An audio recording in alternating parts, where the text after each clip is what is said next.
Assalamualaikum warahmatullahi wabarakatuh. Terima kasih untuk kalian yang telah mengklik video ini. Di video ini, aku akan membahas mengenai perampok yang menyelidiki kasus kejahatannya sendiri. Loh, kok bisa ya? Ya, ternyata perampok ini berprofesi sebagai polisi ini teman-teman. Selama bertahun-tahun, ia melakukan hal tersebut tanpa diketahui oleh polisi lainnya. Hingga pada akhirnya, polisi ini lebih memilih menjadi perampok dan meninggalkan profesi polisinya.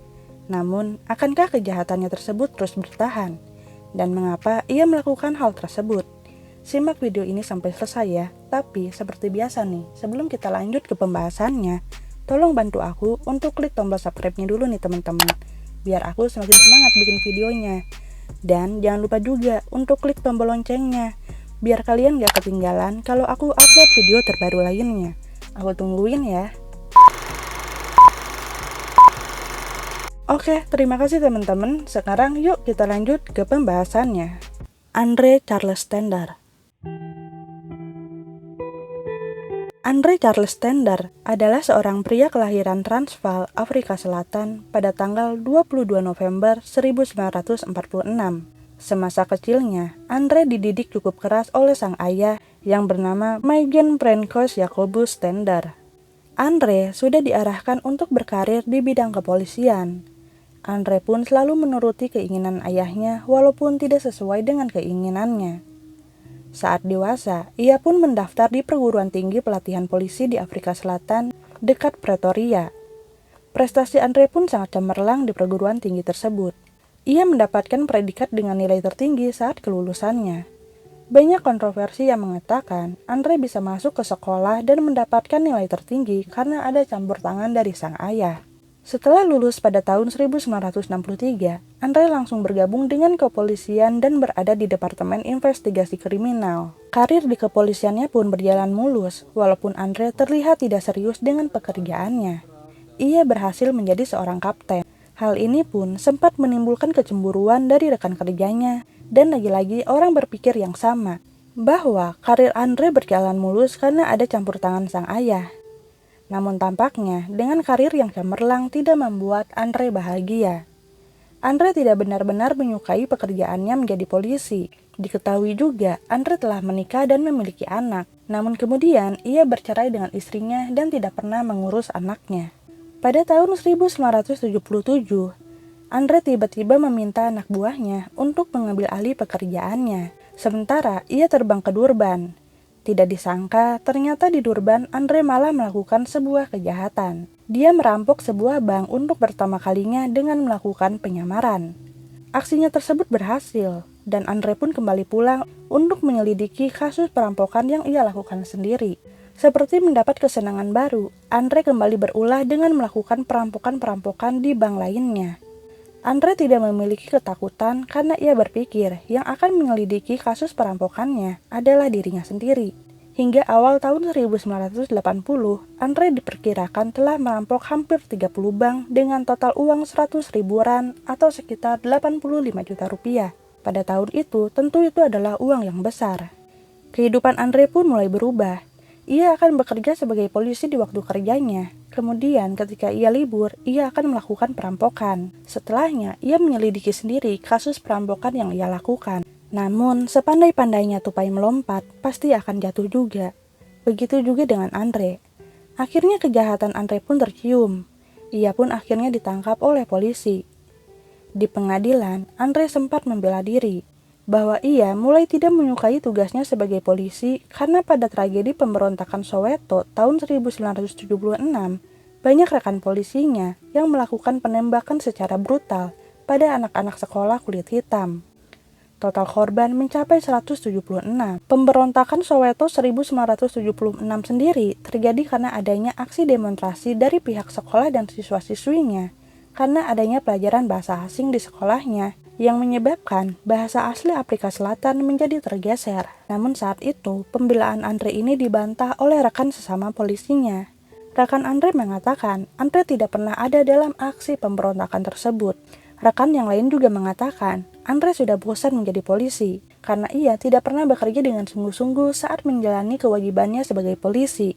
Rekannya tersebut menambahkan, Andre lebih bahagia menjadi seorang kriminal daripada menjadi seorang polisi. Akhirnya, pada 6 Mei 1980, Andre dijatuhi hukuman dengan total tuntutan 75 tahun penjara. Namun, karena banyak dakwaan padanya dijalankan dalam waktu bersamaan, Andre hanya akan menjalani hukuman selama 17 tahun penjara.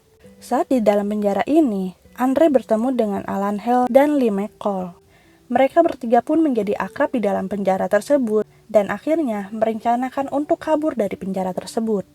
Hal ini pun terbukti pada tanggal 11 Agustus 1983. Andre dan McCall bersama 5 narapidana lainnya dibawa keluar penjara untuk melakukan fisioterapi. Andre dan yang lainnya ditinggalkan bersama seorang fisioterapis di dalam ruangan tanpa dijaga oleh petugas polisi. Di saat itulah, Andre dan McCall melakukan penyerangan pada petugas fisioterapi tersebut dan mereka pun berhasil melarikan diri. 5 narapidana yang saat itu bersama mereka tidak ikut melarikan diri karena takut. Selama berbulan-bulan, Andre dan McCall berhasil lolos. Mereka pun merencanakan untuk kembali ke penjara guna membebaskan Alan. Di tanggal 31 Oktober 1983, Andre dan McCall pun melancarkan aksinya. Dan mereka berhasil membawa Alan keluar. Setelah berhasil menghirup udara bebas, bukannya bertobat, 3 sekawan ini malah melakukan aksi perampokan lagi. Saat itu, Andre CS pun menjadi sorotan media. Mereka pun dicari-cari oleh polisi.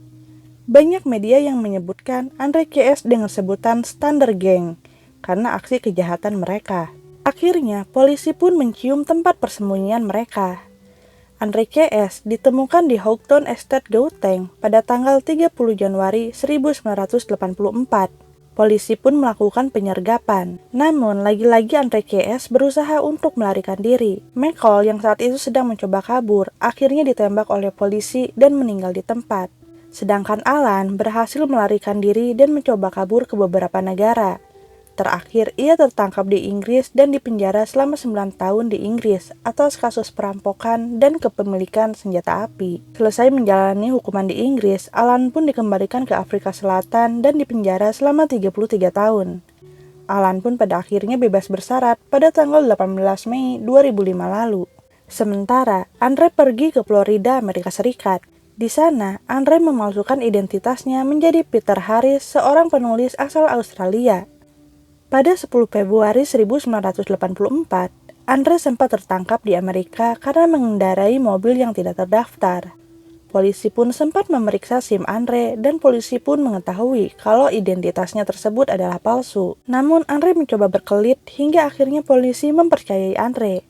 Dan akhirnya Andre pun dibebaskan. Setelah bebas, Andre kembali mencuri mobilnya yang disita polisi.